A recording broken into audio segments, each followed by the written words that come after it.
ଗୋଟିଏ ଗାଁରେ ଦୁଇ ଭାଇ ରହୁଥିଲେ। ବଡ଼ ଭାଇ ନା ମୋହନ ଆଉ ସାନ ଭାଇ ନା ମଦନ।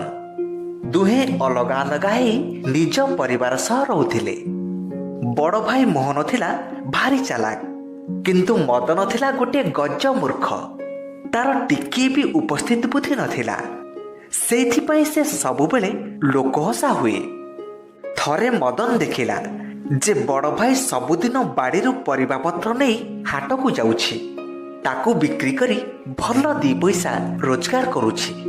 ତେଣୁ ସେ ଭାବିଲା ଯେ ସେ ବି ବେପାର କରିବ, ବଡ଼ ଭାଇ ପରି ପଇସା ରୋଜଗାର କରିବ। ହେଲେ ବିକ୍ରି କରିବ କ'ଣ? ସେ ତ ବାଡ଼ିରେ କିଛି ପରିବାପତ୍ର ଲଗେଇନି। ମଦନ ତ ସହଜ ଗୋଟେ ମୂର୍ଖ। ତେଣୁ ସେ ଭାବିଲା ଯେ ମୁଁ କାଲି ହାଟକୁ ଯିବି ଆଉ ମୋ ବଳଦଟିକୁ ଚଢ଼ା ଦରରେ ବିକ୍ରି କରିଦେବି। ତେଣୁ ସେ ପରଦିନ ସାଙ୍ଗରେ ତା ବଳଦଟିକୁ ଧରି ହାଟକୁ ବାହାରିଲା। ବାଟରେ ଯାଉ ଯାଉ ସେ ଗୋଟେ ବଡ଼ ଗଛଟିକୁ ଦେଖିଲା। ଗଛ ଡାଳଗୁଡ଼ିକ ନିଜ ନିଜ ଭିତରେ ଘଷି ହେଇ କେଁ କଟକଟ ଶବ୍ଦ ହେଉଥାଏ। ମଦନ ଭାବିଲା ବୋଧେ ଗଛଟି ତା ବଳଦକୁ କିଣିବାକୁ ଚାହୁଁଛି। ତେଣୁ ସେ ସେଇଠି ଅଟକିଗଲା ଆଉ ଗଛକୁ ପଚାରିଲା, କ'ଣ ତମେ ବଳଦକୁ କିଣିବାକୁ ଚାହୁଁଛ? ଯଦି କିଣିବାକୁ ଚାହୁଁଛ ତେବେ 20 ଟଙ୍କା ଦିଅ, ମୁଁ ତମକୁ ମୋ ବଳଦ ଦେଇଦେବି। ଗଛ ଡାଳ ପୁଣି ପୂର୍ବ ପରି ଶବ୍ଦ ହେବାକୁ ଲାଗିଲା। ମଦନ ଗଛକୁ କହିଲା, ଓହୋ, ତମେ ବଳଦଟିକୁ କିଣିବାକୁ ଚାହୁଁଛ, ହେଲେ ତମ ପାଖରେ ଏବେ ପଇସା ନାହିଁ, ଏଇଆ ତ? ହଉ ଠିକ୍ ଅଛି, ତମେ ବଳଦଟିକୁ ରଖ, ମୁଁ କାଲି ଆସି ତମଠାରୁ ପଇସା ନେଇଯିବି। ଏତକ କହି ମଦନ ବଳଦଟିକୁ ସେଇଠି ଛାଡ଼ି ଦେଇ ଘରକୁ ଫେରିଆସିଲା।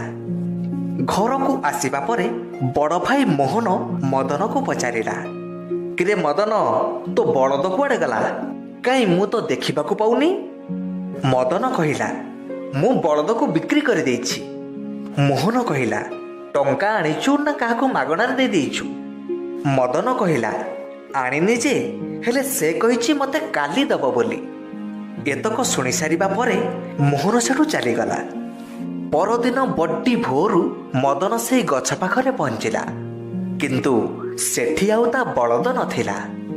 ମଦନ ଗଛକୁ କହିଲା, ଗଛ ଭାଇ, ମୋ ପଇସା ମୋତେ ଦିଅ, ମୋର ସିଆଡ଼େ ବହୁତ କାମ। ଗଛରୁ ପୁଣି ଥରେ କେଁ କଟକଟ ଶବ୍ଦ ହେଲା। ମଦନ କହିଲା, ଆଚ୍ଛା, ତମେ ଆଉ ଗୋଟେ ଦିନ ସମୟ ନେବାକୁ ଚାହୁଁଛ, ଏଇଆ ତ? ତେବେ ଠିକ୍ ଅଛି, ମୁଁ ତମ ପାଖକୁ କାଲି ସକାଳେ ଆସିବି। ଏତକ କହି ମଦନ ସେଠୁ ଚାଲିଗଲା। ଘରକୁ ଆସିବା ପରେ ମୋହନ ପୁଣି ମଦନକୁ ପଚାରିଲା, କିରେ ମଦନ, ଟଙ୍କା ଆଣିଲୁଣି? ମଦନ କହିଲା, ନା ଭାଇ, ଆଜି ତା ପାଖକୁ ଯାଇଥିଲି, ହେଲେ ସେ କହିଲା ପୁଣି କାଲିକି ଆ। ଏହା ଶୁଣି ମୋହନ କହିଲା, ଆଚ୍ଛା କହିଲୁ, ତୁ ବଳଦ କାହାକୁ ବିକିଛୁ? ମଦନ କହିଲା, ହାଟକୁ ଯିବା ବାଟରେ ଗୋଟେ ବଡ଼ ଗଛ ପଡ଼େ, ମୁଁ ସେଇ ଗଛକୁ ବିକିଛି।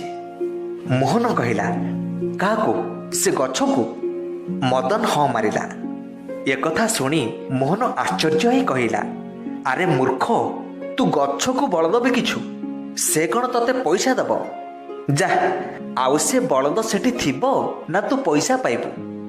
ଏତକ କହି ମୋହନ ସେଠୁ ଚାଲିଗଲା। ଏଥର ମଦନ ଭୀଷଣ ରାଗିଗଲା। ପରଦିନ ଗୋଟେ କୁରାଢ଼ୀ ଧରି ସେଇ ଗଛ ପାଖରେ ପହଞ୍ଚିଲା ଆଉ ଗଛକୁ କହିଲା, ଆଜି ମୁଁ ତମର କିଛି ବାହାନା ଶୁଣିବିନି, ତମେ ମୋ ପଇସା ଭଲରେ ଭଲରେ ଦିଅ, ମୋ ଭାଇ ମୋତେ ପାଟି କରୁଛି।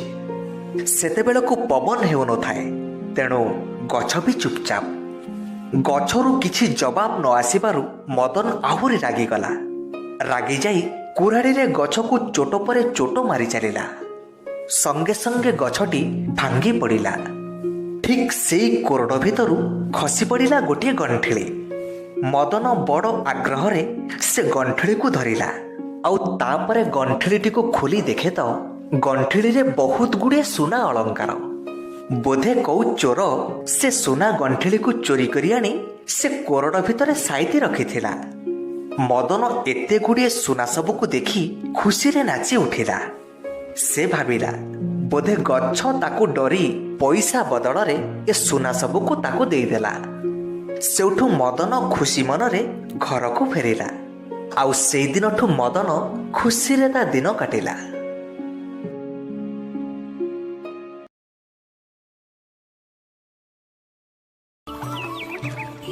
ବହୁଦିନ ତଳର କଥା।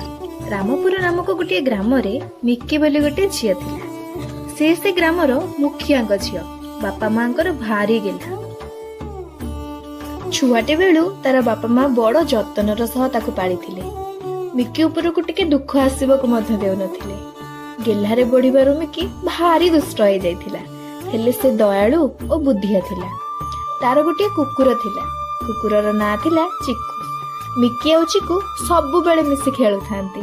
ଦିନେ ମିକି ଚିକୁକୁ କହିଲା, ଏ ଚିକୁ, କେତେ ଦିନ ଆମେ ଦୁହେଁ ସାଙ୍ଗ ହୋଇ ଏକା ଏକା ଖେଳିବା। ଚାଲୁନୁ ଯିବା ଜଙ୍ଗଲକୁ, ନୂଆ ସାଙ୍ଗ କରି ଆମ ଘରକୁ ଆଣିବା, ତାଙ୍କ ସାଙ୍ଗେ ଖେଳିବା। ଭାରି ମଜା ହବ। ମିକିର ଦୁଷ୍ଟାମି ଚିକୁ ବୁଝିପାରିଲା। ସେଥିପାଇଁ ଚିକୁ ମିକୁକୁ ମନା କଲା। ନା ମିକି, ଜଙ୍ଗଲ ଭିତରକୁ ଯିବା ସୁରକ୍ଷିତ ନୁହଁ।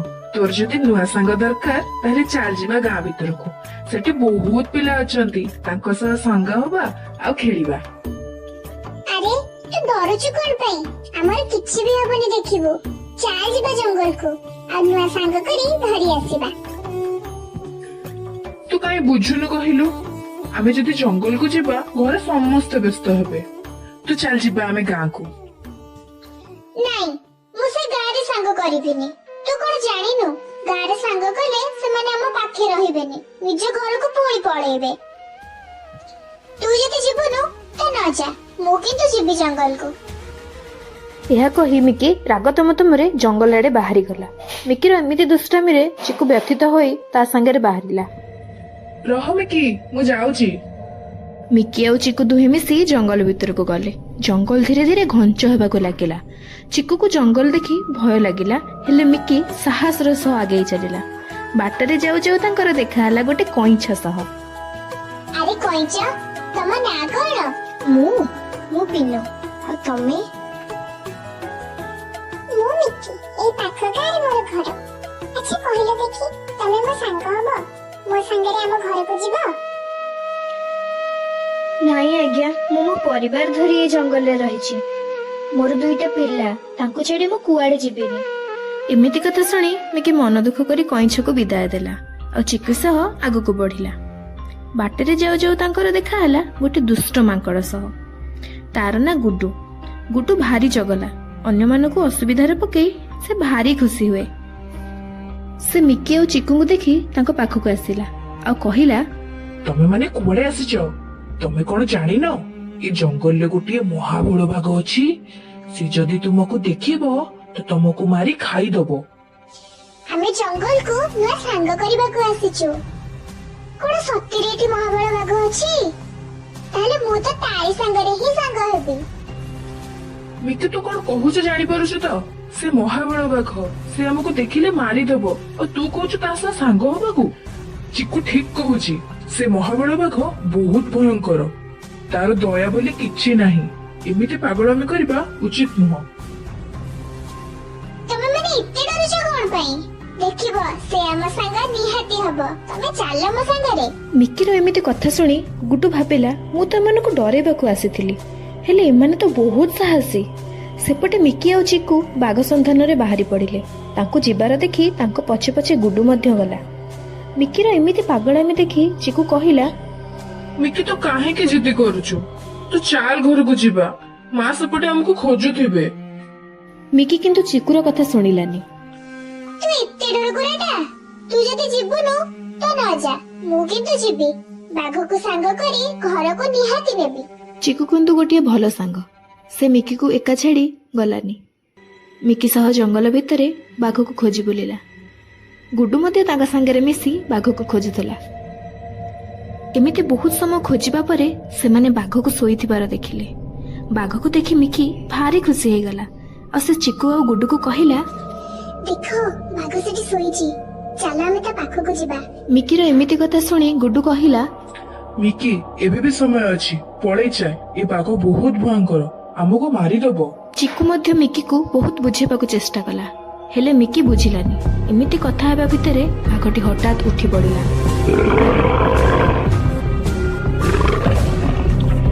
ଭାରି ଜୋରରେ ଭୋକ ହେଲାଣି। କୋଉଠି ଯଦି ହରିଣଟେ ମିଳିଯାଆନ୍ତା ଭଲ ହୁଅନ୍ତା। ବାଘଟି ଏମିତି ଭାବୁଥିବା ବେଳେ ତାର ନଜର ହଠାତ୍ ପଡିଗଲା ମିକି ଉପରେ। ଆରେ ମଣିଷ ଛୁଆ, ଆଜି ତ ମୋର ଦିନ ଭାରି ଶୁଭ।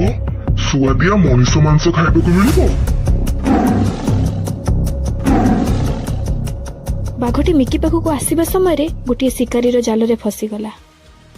ଜାଲରେ ଫସିବା ପରେ ବାଘଟି ବ୍ୟାକୁଳ ହୋଇ ଉଠିଲା।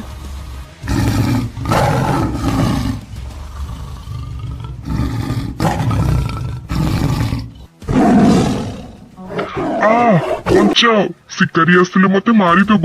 ବଞ୍ଚାଅ, କିଏ କୋଉଠି ଅଛ? ମତେ ବଞ୍ଚାଅ।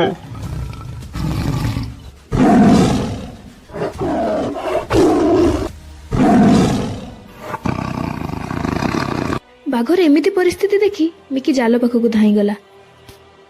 ରହିଯା ମିକି, ତୁ ଏ ବାଘକୁ ଫିଟାନା। ଦେଖିଲୁ ତ ସେ କେମିତି ତତେ ମାରିବ ବୋଲି ଧାଇଁ ଆସୁଥିଲା। ତୁ ଯଦି ଏବେ ତାକୁ ଫିଟେଇ ଦେବୁ ତତେ ସେ ମାରିଦେବ। ନାଇଁ କୁକୁର ଭାଇ, ମୁଁ କଥା ଦଉଛି ମୁଁ ସେମିତି ଭୁଲ କରିବିନି। ତମେ ଯଦି ମତେ ଫିଟେଇ ଦବ ତାହେଲେ ମୁଁ ତୁମର କିଛି ବି କ୍ଷତି କରିବିନି। ମତେ ବିଶ୍ୱାସ କର, ତମେ ଯଦି ମତେ ରକ୍ଷା ନ କରିବ ତ ସେ ଶିକାରୀ ମୋର ଜୀବନ ନେଇଯିବ। ଚିକୁ, ଚାଲ ବାଘକୁ ଆମେ ରକ୍ଷା କରିବା। ସେ କଥା ଦେଲା ପରା କିଛି କରିବନି ବୋଲି। ମନରେ ଡର ଥିଲେ ମଧ୍ୟ ଗୁଡୁ ଆଉ ଚିକୁ ମିକି କଥାରେ ବାଘକୁ ରକ୍ଷା କରିବାକୁ ବାହାରିଲେ। ମିକି ତାକୁ ଜାଲରୁ ବାହାର କଲା।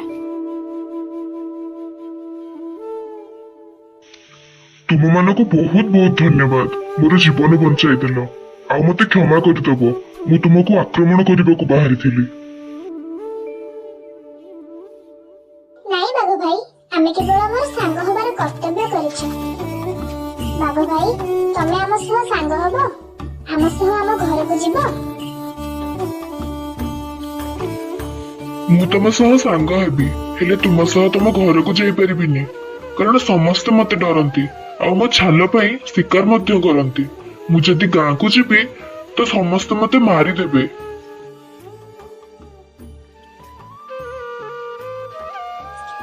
ହଉ ତାହେଲେ ଠିକ ଅଛି, ଆମେ ଏବେ ଘରକୁ ଯାଉଛୁ। ମଝିରେ ମଝିରେ ଆସିବୁ ତମ ପାଖକୁ। ବାଘକୁ ଏମିତି କହି ଗୁଡୁ, ଚିକୁ ଆଉ ମିକି ନିଜ ନିଜ ଘରକୁ ବାହାରିଲେ। ଦେଖିଲୁ ଚିକୁ, ଜୀବନରେ କିଛି ବି ଅସମ୍ଭବ ନୁହଁ। ଯଦି ଇଚ୍ଛା ଥିବ ନା, ଆମେ ସବୁ ଜିନିଷ କରିପାରିବା। ସବୁ ସମ୍ଭବ ହବ। ଚିକୁ ମଧ୍ୟ ମିକିର এই କଥାକୁ ସମର୍ଥନ କଲା। ତାପରେ ଦୁହେଁ ସାଙ୍ଗ ହେଇ ଖୁସି ଖୁସିରେ ଘରକୁ ଫେରିଲେ।